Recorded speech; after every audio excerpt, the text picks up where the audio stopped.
Okay, welcome back. We're going to be talking about membrane transport next. Since the plasma membrane separates the outside environment compared to inside of the cell, we sometimes need to transport things within the cell or out of the cell itself through the plasma membrane. So there are different types of membrane transport. These ones that we're going to be talking on the top here are called passive transports. And they're passive because they don't use ATP.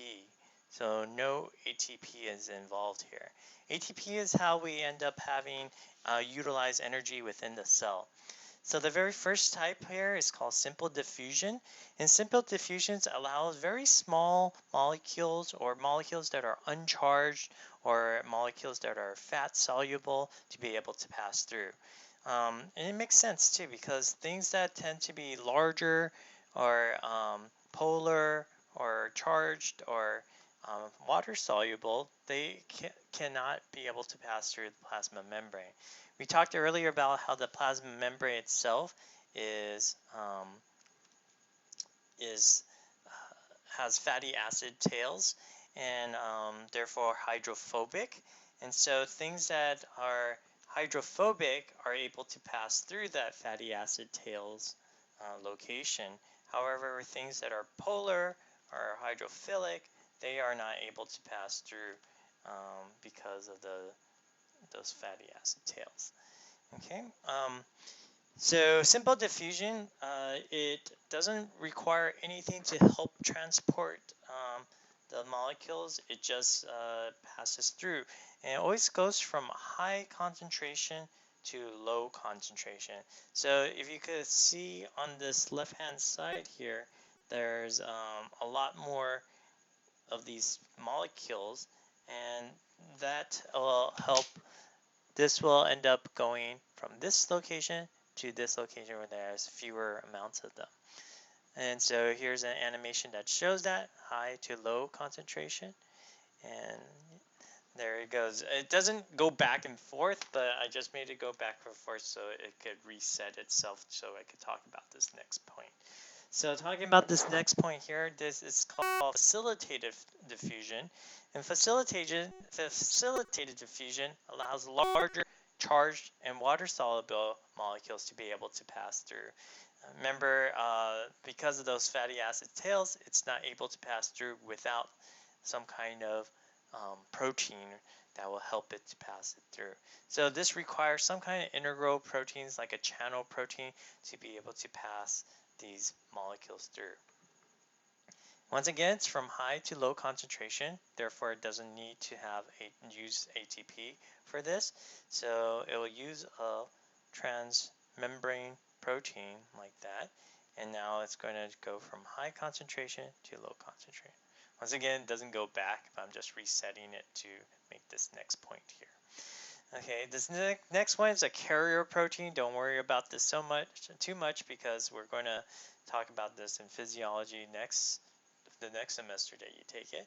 But these carrier proteins, when a molecule binds to it, it's going to cause the protein to shape change or called conformational change.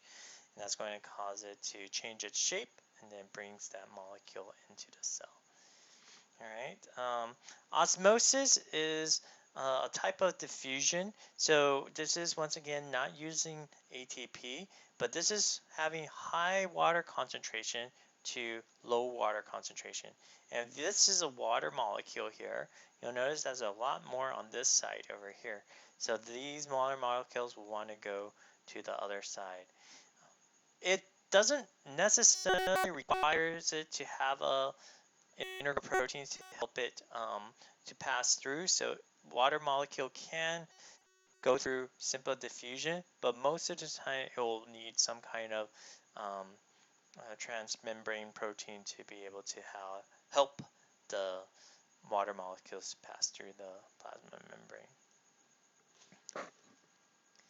All right, active transport on the other hand, these require energy for it to allow molecules to pass from low concentration to high concentration. So over here, it does use ATP here. Okay, so you notice that concentration is from low to high. So if you look at this, we're going to have something on this end here going across the plasma membrane here. So, but it does require ATP. So here's a molecule, binds to this carrier protein.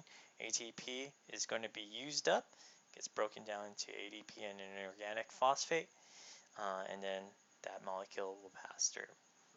Don't worry about these too much, just know that it uses ATP as of now. But this is ADP, and this is inorganic phosphate. Yeah, once again, don't worry about those two terms. Endocytosis is an active transport, but it ends up taking in a lot of materials at once. Not just one molecule at a time like we just was shown over there. So here, pinocytosis is a specific type of endocytosis. This is called cell drinking. Pino means drinking.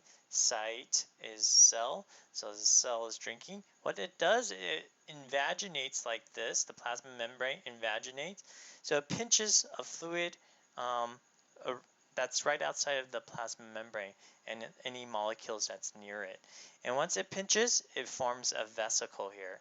A vesicle is made up of phospholipids as well. And look at this, it's part of the plasma membrane, but it ends up becoming its own compartment. So a vesicle ends up storing whatever it ends up taking up. In this case, it's taking up these molecules on the surface of the cell.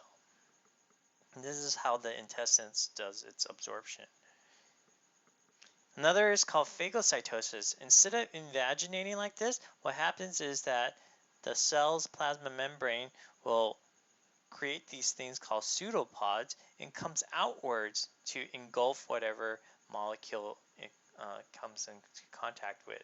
So phago means eating. So this is the cell that it's eating. So example of this is leukocytes. Leukocytes are white blood cells.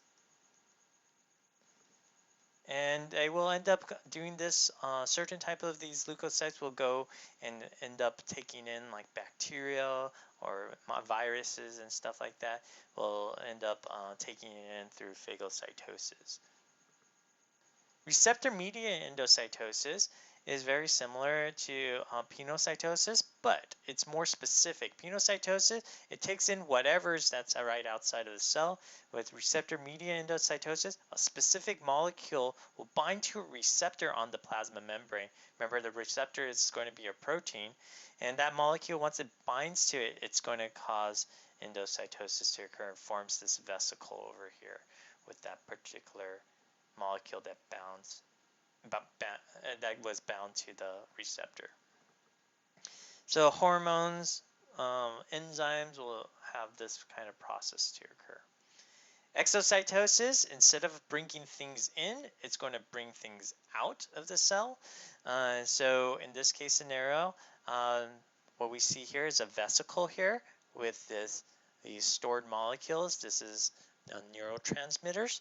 And so that's going to undergo exocytosis. It's going to bring the vesicle, fuse with the plasma membrane, and then expel all of those things that it was within there. So these neurotransmitters will come out of that cell here. So a neuron is an example of this.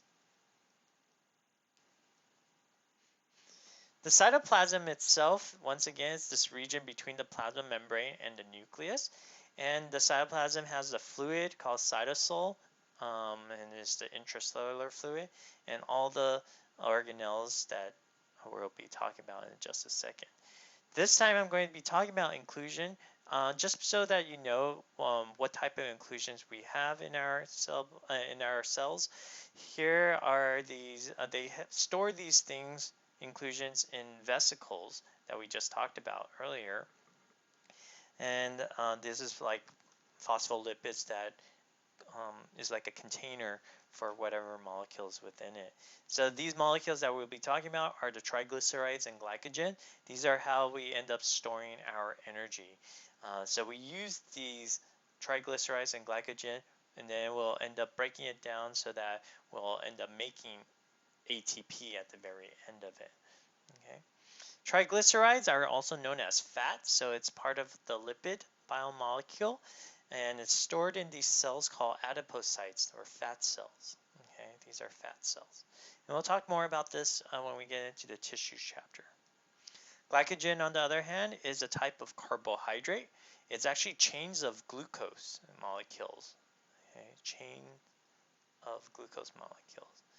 And we use glucose to be broken down so that we can end up making ATP at the very end. And so we need a lot of this in our skeletal muscles, which makes sense, right? Skeletal muscles will need to use a lot of energy, so we need to have a reserve energy storage, and we reserve it as glycogen. And also in the liver, it's going to be stored as well. Melanin is also stored within as inclusions within vesicles, and this melanin is going to be giving us the pigment of our skin or pigment of our hair, our eyes, to help protect us, protect the nucleus or the DNA within the nucleus from UV radiation from the sun.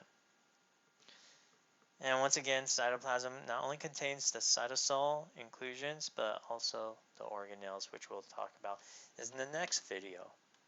Okay, there's different type of membrane-bound organelles and non-membrane-bound organelles. The membrane-bound organelles, like the name implies, has a membrane. Those that don't have a membrane are called non-membrane-bound organelles. And we'll continue this on the next chapter.